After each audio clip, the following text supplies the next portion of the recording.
नमस्कार, P news में आपका स्वागत है। आप देख रहे हैं पी न्यूज। मैं हूं कृष्ण कुमार संजय। हसनपुर विधानसभा चुनाव का शुरू होने से पहले चुनाव लड़ने की डुगडुगी बजाने लगी इंदु गुप्ता।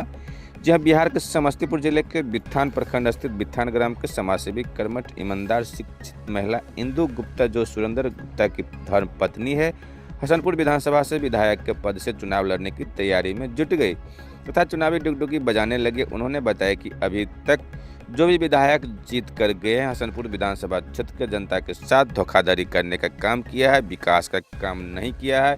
मैं जनता के आश्वासन पर विधायक पद से चुनाव लड़ने की तैयारी में कमर कस कर जुट गई हूं। यदि जनता मुझे जीत की माला पहनाती है तो इस क्षेत्र का चौमुखी विकास करूंगी। मौके पर उपस्थित उनके पति भी बहुत बड़ी बात बताए, सुनिए उनकी जुबानी। अब हसनपुर विधानसभा के भावी प्रत्याशी के रूप में आपका बहुत सारा पोस्टर बैनर हसनपुर विधानसभा के गली गली में देखने को मिल रहा है। क्या है इस पोस्टर का, क्या मतलब है? सबसे पहले आपको प्रणाम और धन्यवाद। पोस्टर का मतलब आप देख के समझ ही गए होंगे कि हम यहाँ चुनाव लड़ने के इच्छुक में आए हैं। बहुत सारे लोगों के मन में एक सवाल आता है कि पहले से यहाँ दो पार्टी का नाम लोग सुनता है, आरजेडी हो या बीजेपी हो, दो गठबंधन, एनडीए गठबंधन और इंडिया गठबंधन, जिसके प्रत्याशी का प्रचार प्रसार सब दिन, मतलब नया साल हो या किसी ओकेजनली पोस्टर बैनर लगा दिया जाता है और उसकी संख्या कम, और इस बार इंदु गुप्ता की संख्या, पोस्टर बैनर की संख्या ज़्यादा देखने को मिल रही है हसनपुर विधानसभा में। वो इसलिए मिल रही है कि मुझे लगता है जो यहाँ हसनपुर विधानसभा में कोई काम नहीं हो रहा। जो भी आते हैं जीत के चले जाते हैं, कोई विधायक हो। अगर विधायक काम करता, जब क्षेत्र में घूमे तो इसमें मुझे एक लेडीज ऐसा बोली, ये जो भाई मैडम, हमारा हसनपुर विधानसभा और बेगूसराय पहले तो एक जैसा ही था, लेकिन बेगूसराय देखिए कितना आगे बढ़ गया, हमारा हसनपुर विधानसभा वहीं को वहीं क्यों रह गया। बोले इसका सबसे बड़ा कारण आपको पता होना चाहिए। आप लोग जब वोट देते हैं, एक कपड़ा खरीदते हैं तो उसको 10 बार देखते हैं, इसका रंग जाएगा, ये अच्छा चलेगा, नहीं चलेगा तो आपको सोच समझ के वोट देना चाहिए।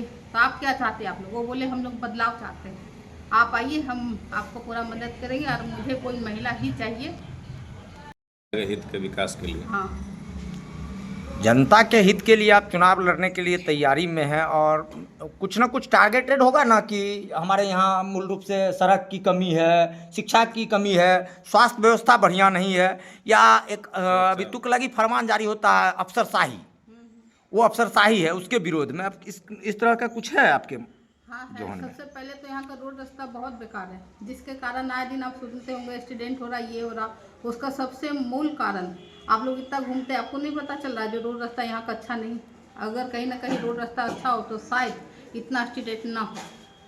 और अब बिथान ब्लॉक को ही ले लीजिए, जब बारिश आती है तब एक बार आप आके यहाँ का दूर से देखिए जो क्या होता है। एक आदमी यहाँ पास नहीं कर सकता है। जब ब्लॉक का ये हाल है तो ग्रामीण का क्या हाल होता होगा।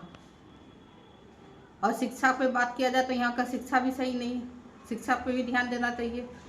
सबसे ज़्यादा तो लड़कियाँ, यहाँ पे जो लड़की है वो शिक्षा अच्छा से नहीं ग्रहण कर पाती, इसके कारण बहुत ज़्यादा हमारा क्षेत्र पीछे रहता है, क्योंकि उनको कानून का पता नहीं होता, जो हमारा हक कहाँ है, कैसे लेंगे, क्या करेंगे। इसलिए शिक्षा बहुत ज़्यादा जरूरी है यहाँ। मूल रूप से डिग्री कॉलेज भी है यहाँ डिग्री कॉलेज भी नहीं है, तो मुझे एक डिग्री कॉलेज भी लाना, ये पहले भी मैं बोली थी, जो मुझे डिग्री कॉलेज हसनपुर विधानसभा में चाहिए। यहाँ के बच्चे को बहुत दूर जाना पड़ेगा, बहुत पढ़ने दूर के लिए जाना भी पड़ता है, इसी कारण वो शिक्षा से बहुत पीछे रह जाते हैं, क्योंकि लड़की आज की डेट में अकेले कहीं नहीं जा सकती, ये आप भी जानते हैं। और यहाँ के ज़्यादातर लोग जो है बाहर रहते हैं, उसका भाई हो या पापा हो कोई भी, तो अकेले लड़की कैसे जाएगी आगे पढ़ने के लिए। तो उनको डिग्री कॉलेज चाहिए ना गाँव में, तभी तो लड़की आगे बढ़ेगी, खुद जा सकेगी, अपना पढ़ाई करेगी। समस्तीपुर जिला का ये बिथान, हसनपुर विधानसभा बिथान ब्लॉक है और ये जिला मुख्यालय से काफ़ी दूर है, अंत बॉर्डर है। और यहाँ पे डिग्री कॉलेज की बात पे एक सवाल है कि मैडम, इससे पहले के विधायक जो अभी वर्तमान में विधायक हैं, उनका पहला काम था, उन्होंने खुले मंच से घोषणा किया था कि हम विधायक बनते ही हसनपुर विधानसभा में डिग्री कॉलेज की स्थापना करेंगे, लेकिन वो कार्यकाल समाप्त होने को है, अभी तक डिग्री कॉलेज के लिए कहीं एक बार विधानसभा में हल्ला भी नहीं किए विधायक महोदय। ये तो आप लोग को, आप बोल रहे हैं, आप लोग को तो पता है ना, कॉलेज डिग्री कॉलेज बनाई तो कहाँ बना, वो तो बहुत बड़े बड़े वादा करके गए, तो क्या किए? 5 साल में डिग्री कॉलेज का आपको लगता है कहीं पता चल रहा भैया डिग्री कॉलेज बन रहा? अगर वो ध्यान देते तो क्या आज डिग्री कॉलेज नहीं बनता?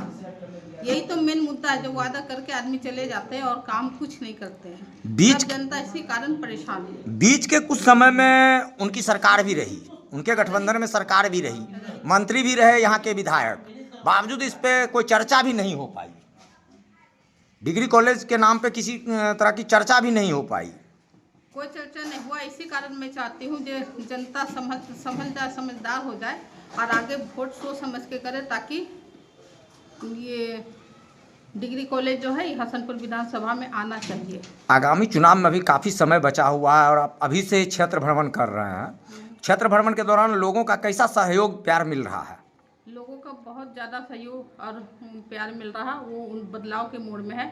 जो मैडम मुझे अब यहाँ बदलाव चाहिए, यहाँ का कोई लोकल आदमी चाहिए जिससे हम आधी रात को जाकर भी मिल सके और मेरा प्रॉब्लम समझे। और सबसे बड़ी बात, आप लेडीज़ हो तो एक लेडीज़ का प्रॉब्लम समझ सकता है, क्योंकि यहाँ पे जो हम लोग आगे जाके बोल नहीं सकते ना, हमें उतना पता है हम किसे क्या बात करें। तो मैडम आप आगे आइए, हम लोग आपको पूरा सपोर्ट करेंगे।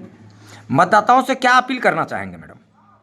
मतदाता से यही अपील करना चाहेंगे, जो आप लोग सबको वोट देके देख लिए यहाँ का क्या हाल है, देखे तो आप बदलाव करना चाहते हैं तो एक बार अपना कीमती वोट मुझे दीजिए और एक चांस दे के देखिए जो हम क्या काम कर रहे हैं, नहीं कर रहे। अगर हम काम नहीं करते हैं तो आपका राइट है, आप मुझे 10 गाली मेरे घर पे आके दीजिए और मैं सुनूंगी। वर्तमान विधायक के यहाँ लगभग 1000 रुपये जाने और आने में खर्च होता है और भेंट करने के बजाय वो गेट के बाहर ही सिपाही लोग भगा देते हैं, बोलते हैं विधायक जी हैं ही नहीं। तो आप तो बोल रहे हैं गाली देने की बात। तो हम यहाँ लोकल है इसीलिए हम बोल रहे हैं, उनको 1000 रुपये खर्चा तो नहीं करना पड़ेगा, क्योंकि कटौसी में मेरा घर है, यहाँ भी देख रहे हैं अब बन रहा घर। तो कटौसी आपका मूल रूप से घर है और बिथान में आपका घर बन गया है, अब जहाँ रहने की व्यवस्था होगी। तो लोगों के लिए खुला चुनौती है कि आप अपने विधायक को चुनाव जिताइए इंदु गुप्ता को, और अगर काम नहीं होता है तो घर पे आके गाली दे के जाइए। गाली दीजिए, मैं सुनूंगी, क्योंकि मेरा गलती है तो सुनेंगे क्यों नहीं। हम आज आपसे वोट मांग रहे हैं, हम काम करेंगे और कल हम काम नहीं करते तो आपका राइट बनता है, जब आप मुझे 10 गाली दोगे यार हम सुनेंगे। तो वर्तमान विधायक को भी तो लोग गाली दे रहे हैं अभी, लेकिन वो सुनने के लिए नहीं है। वो सुनने के लिए नहीं, और इनके पास इनका ये कहना मेरे पास इतना सक्षम नहीं, वो जीत के पटना चले गया। मैडम हमारे पास पैसा जो उतना जाएंगे और जाने के बाद भी वहाँ नहीं मिलता है, तो क्या करें मैडम। इसीलिए तो इनको बदलाव चाहिए, और क्यों बदलाव चाहिए। बदलाव का मेन मुद्दा ही यही है, जो मैडम वो जीत के चले गया, एक बार नया बड़ा वादा करके किया जो हम ऐसे कर देंगे वैसे कर देंगे, और देखने तक नहीं आए। और हमारे अंदर इतना क्षमता नहीं जो हम पटना जाए और उनसे मिले, क्योंकि वहाँ भी वो मिलने नहीं देते, और इतना हमारे पास कहाँ से पैसा आएगा जो हम वहाँ पटना तक पहुँचेंगे। लेकिन आप हमारे लोकल है तो आप खड़ा होइए, हम लोग पूरा आपको सपोर्ट करें। जनता का ही सपोर्ट है मुझे खड़ा होने के लिए, जो आप खड़ा होइए मैडम। युवा देश का भविष्य कहलाते हैं और युवाओं का कैसा सहयोग मिल रहा है? युवा का बहुत ज़्यादा सहयोग मिल रहा है। युवा तो पूरा बदलाव के मोड़ में, वो बोलते हैं जो हमें बदलाव चाहिए, अपना हसनपुर विधानसभा को मुझे बदलाव करना है। तो सिंघिया का जो 5 पंचायत है आपके विधानसभा में, उसको साइड में छोड़िएगा तो नहीं? नहीं बिल्कुल नहीं छोड़ेंगे, उनको तो लेके चलेंगे। कैसे छोड़ देंगे, कैसे बात कर रहे हैं? क्योंकि अभी तक जितना भी विधायक बने हैं वो सब 5 हसनपुर विधानसभा के 5 पंचायत जो सिंघिया में है उसको साइड करके ही रखे हैं। वो तो यहाँ भी साइड करके रखे हैं, तो वहाँ का क्या कहना। वो तो इस 5 वर्ष में देखने को मिल रहा है, लेकिन इससे पहले तो सिंघिया के 5 पंचायत को सभी विधायक के द्वारा साइड ही किया गया है। सर कौन क्या किया उससे मुझे मतलब नहीं है। तो उसमें सुधार होगा आपसे? बिल्कुल सुधार होगा मेरे हिसाब से, जितना मेरा 38 पंचायत है सब पे सुधार होना चाहिए। तो पंचायत स्तर पर काम शुरू हो गया है आपका? पंचायत स्तर पे चुनाव की तैयारी आपकी शुरू हो गई है? शुरू हो गई है। क्या नाम हुआ ma'am? Indu Gupta. Thank you. आपके हसनपुर विधानसभा क्षेत्र से एक प्रत्याशी का नाम आ रहा है इंदु गुप्ता। पता चला कि वो आपकी पत्नी है। किस पार्टी से आपकी पत्नी चुनाव की तैयारी कर रही है? अभी हमारी पत्नी को भारतीय लोकहित पार्टी ने प्रत्याशी के रूप में कमिटमेंट की है, जो आप हमारे पार्टी से तैयारी किए हैं। लेकिन मैडम अपनी तैयारी कर रही है, अब देखते हैं जनता हमको किस तरफ मोड़ती है। कैसी तैयारी चल रही है? क्षेत्र में घूम रहे हैं तो क्षेत्र में लोगों का कैसा समर्थन मिल रहा है?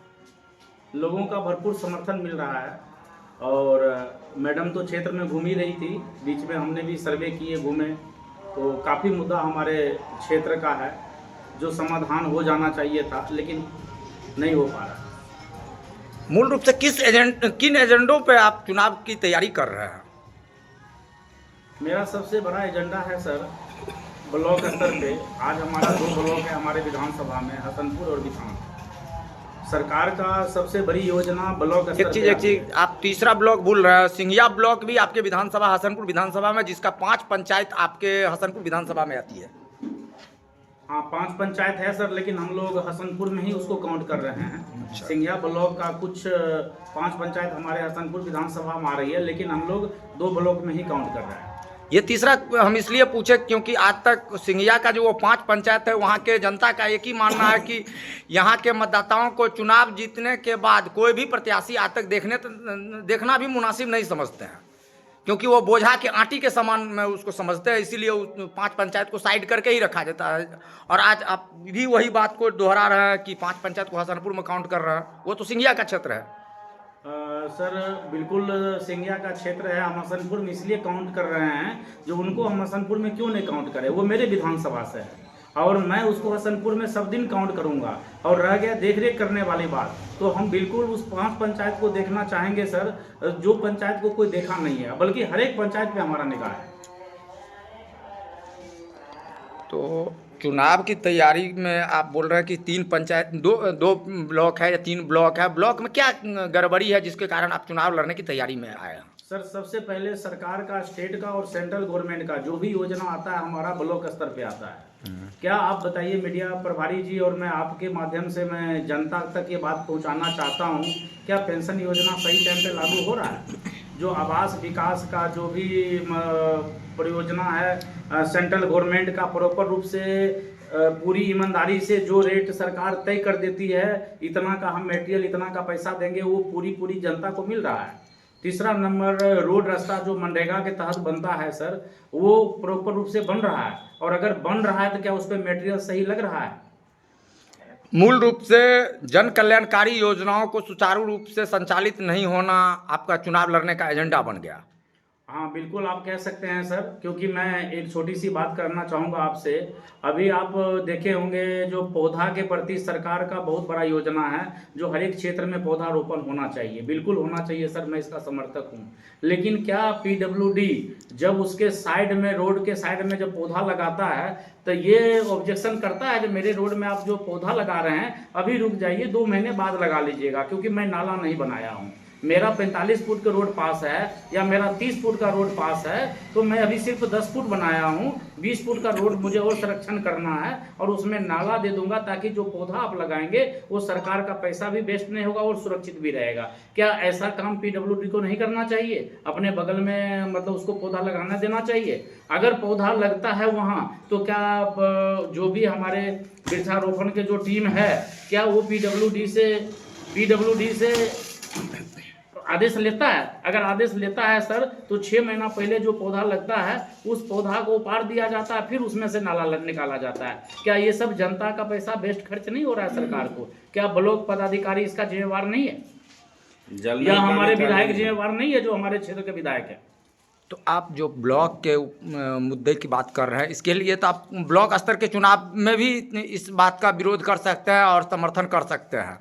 तो ये विधानसभा का जो तैयारी आप कर रहे हैं, आपकी पत्नी विधानसभा चुनाव की तैयारी कर रही है, इसका कुछ और जैसे होगा ना कि जैसे अभी यहाँ हसनपुर विधानसभा में एक चीज़ देखने को मिल रहा है कि यहाँ के वर्तमान विधायक तेज प्रताप यादव जी चुनाव जीतने के बाद शायद अभी तक जनता के बीच में कभी नहीं आए हैं। देखिए, ये सारा जिम्मेवारी मैं तेज प्रताप यादव जी पे डाल रहा हूँ, क्योंकि इसका सबसे कारण उन्हीं पे जाता है, क्योंकि विधानसभा का मुखिया उनको बनाया गया है। अगर विधायक को हम लोग चुनते हैं तो पूरा विधानसभा का मुखिया उसी को बनाते हैं, लेकिन जब मुखिया जब ब्लॉक स्तर पे नहीं घूमने आता है, जब वो सर्वे नहीं करता है, तो उस क्षेत्र में, जो मेरे क्षेत्र में जो दुर्दशा हो रहा है, हर एक क्षेत्र में होता है। तो मैं अपील करूंगा, किसी भी क्षेत्र से जो भी विधायक चुन के जाते हैं उसको अपने क्षेत्र में दिखना चाहिए। आज जब चुनाव लड़ लेते हैं तब वो चले जाते हैं, और उसके बाद जब 4 साल 4.5 साल बीत जाती है, फिर कोई बड़ी पार्टी आती है, फिर जातिवाद वो अगर बना के और फिर चुनाव जीत लेती है, और जनता वहीं ठगे रह जाती है। तो सर ये कब तक चलेगा? तो मुझे लग रहा है दिल्ली का जनता ने अपना जवाब दिया है, और एक झूठे मुख्यमंत्री को अपने पद से हटा के जो उनको सही लगा, मैं ये नहीं कह रहा हूँ मैं बीजेपी के सपोर्ट में बोल रहा हूँ, उसने जिसको भी चुना बढ़िया किया है। उसी तरह बिहार के जनता एक विशेष व्यक्ति को बराबर एक ही चेहरे पे देख के थक गया है। तो मैं चाहूँगा बिहार के जनता से अपील करूँगा कि इस बार आप विधायक पद का चुनाव उस व्यक्ति को जिताइए, विशेष व्यक्ति को जो पार्टी आधारित नहीं हो बल्कि वो क्षेत्र के बेटा आधारित हो और बेटी आधारित हो। तो मैं अपील करूंगा जो इंदु गुप्ता जी सक्षम हैं और वो अपने क्षेत्र में अपनी मुद्दा को रख सकते हैं। अगर आपको लगता है इंदु गुप्ता सक्षम है तो उसको वोट करें, और नहीं अगर हमें जनता इंदु गुप्ता से ज़्यादा कोई क्षेत्र में विकास करने वाले कोई महिला या कोई जेंट्स है तो हम उसके समर्थन में जनता के कहने से आ सकते हैं। यहाँ तो जात पात का राजनीति हो रहा है बिहार में, वोट का भी वही हाल देखने को मिलता है। तो सर मैं इस बारे में, आप पढ़े लिखे हैं इसलिए आपसे मुझे बात करना बहुत आसान हो जाएगा सर। आज उत्तर प्रदेश और बिहार हम लोग दोनों एक ही दृष्टि में देखते थे, लेकिन मायावती की अगर जनसंख्या बोलिएगा तो वो सबसे कमज़ोर जाति से आती थी।